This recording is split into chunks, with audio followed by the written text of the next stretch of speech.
वो दोनों महाराज के आपके प्रति प्रेम से जलती है। नहीं नहीं, मेरा राम ऐसा कभी नहीं होने देगा। आप राम राम भजती रहना और वो राजा बनते ही अपनी माँ के कहने पर आपको और भरत बेटे को राज्य से बाहर निकाल फेंकेगा। महाराज भी तब कुछ नहीं कर पाएंगे।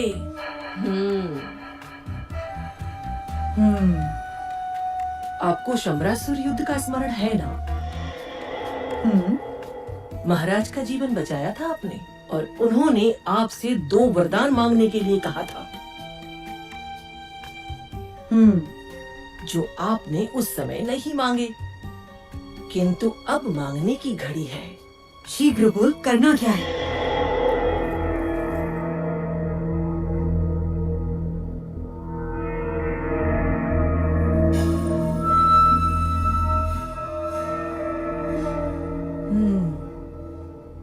ऐसा ही होगा। मेरे विरुद्ध षड्यंत्र? वैसे 14 वर्षीय क्यों? मृत्यु क्यों नहीं? नहीं नहीं रानी, राम लोकप्रिय है, प्रजा विद्रोह कर सकती है। 14 वर्ष में उसका यौवन बीत चुका होगा, सब उसे भूल भी चुके होंगे। और फिर जंगलों में तो राक्षस भी हैं। क्या पता राम का अंत उन्हीं के हाथों हो जाए।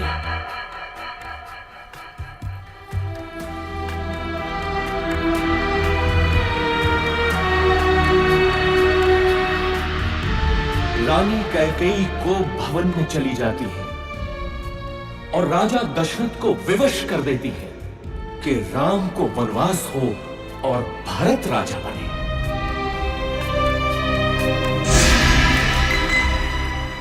पिता के वचनों की रक्षा करनी है मां, मुझे अनुमति दे। मैं देखता हूं कौन आपके अधिकार छीनता है। मैं भरत का वध कर दूंगा। पिता सम्मुख आए तो उनका भी मैं। शांत रहो लक्ष्मण, अधर्म और पाप से युक्त राज्य का मैं लोभी नहीं। मेरी यात्रा की व्यवस्था करो, ये मेरी आज्ञा है। मैं भी बन जाऊंगी आपके साथ। मैंने हर स्थिति में आपके साथ रहने की प्रतिज्ञा की है, किंतु सीता, यदि मेरी प्रतिज्ञा टूटी तो मृत्यु कारक होगी।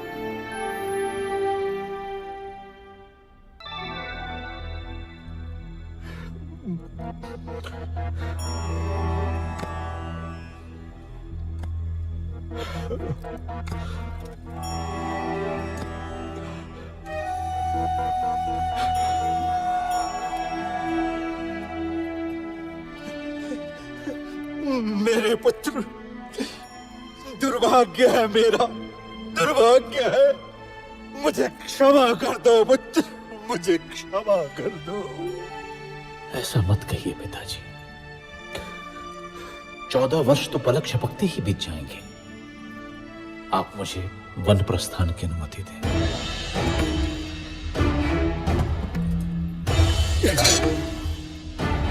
नहीं नहीं, तुम समर्थ हो। राम, तुम तलवार के बल पे कौशल पे शासन करो पुत्र। इक्ष्वाकु वंश के इतिहास में ऐसा कभी नहीं हुआ पिताजी। राम के जीवन में तो यह संभव नहीं। चलता हूं।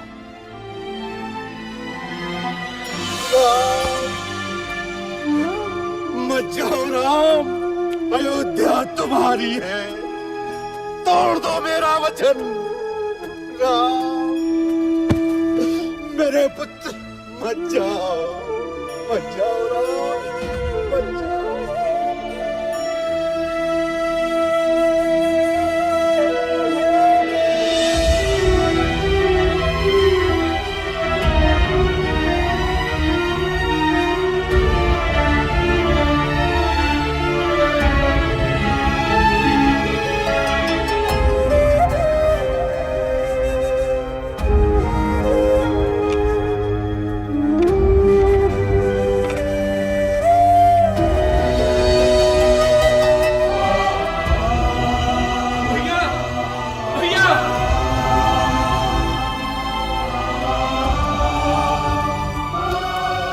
चलूंगा आपके साथ। मार्ग में आपकी सेवा कौन करेगा भैया?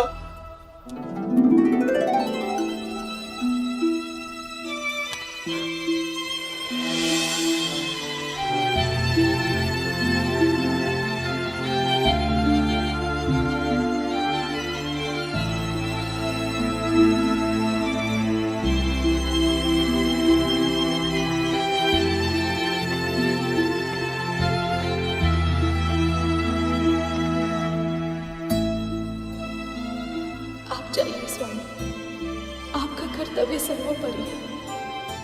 मैं आपकी राह देखूंगी।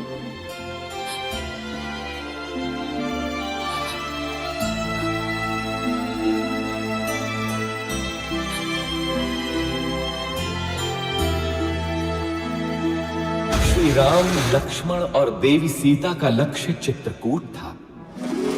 माझी केवट ने उन्हें गंगा पार कराई। ऐसा भक्त कि तीनों के पैर धोए नौका में चढ़ाने से पहले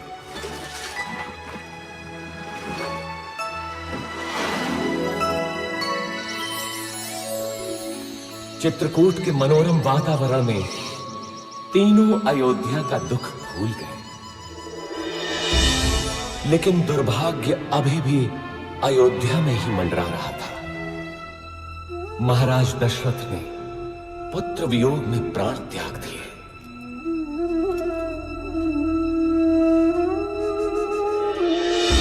घटनाएं तीव्र गति से घटती गईं। पुण्यात्मा भरत ने अपनी माता कैकेयी के षड्यंत्र को स्वीकार नहीं किया। वो श्री राम को अयोध्या वापस लाने के लिए चित्रकूट पहुंचा। धर्मात्मा राम अपनी बात पे दृढ़ रहे तो भरत भी कम नहीं निकला। वो श्री राम की चरण पादुका ही अपने साथ ले गए। अयोध्या का राज सिंहासन श्री राम के ही चरणों के नीचे था।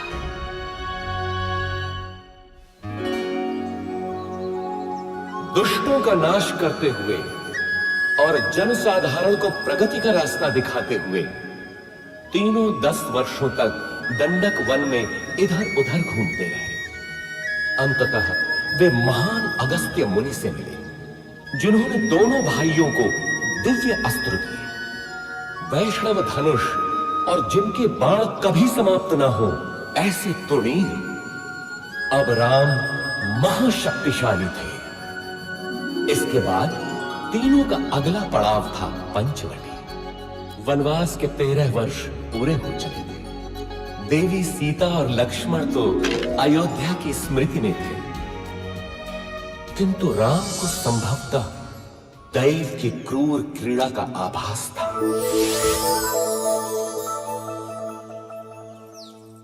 कौन हो तुम रूपवान मनुष्य? और इस घने जंगल में क्या कर रहे हो? मैं दशरथ पुत्र राम हूं देवी, लेकिन तुम? मैं मैं इस वन की रानी हूं, शूर्पणखा। आप यहाँ की रानी हैं? तो आइए, मेरी कुटिया में पधारिए। नहीं, तुम चलो मेरे साथ। संसार भर के सुख तुम्हारी प्रतीक्षा में है। मैं नहीं जा सकता देवी, मैं वचनबद्ध हूं। तुम जाओ। मेरे जैसी सुंदरी त्रिलोक में नहीं। मेरा प्रणय स्वीकार करो। मैं तुम्हें यहाँ का राजा बना दूंगी। तुम स्त्री हो देवी, मैं तुम्हें हानि नहीं पहुंचाना चाहता। चली जाओ।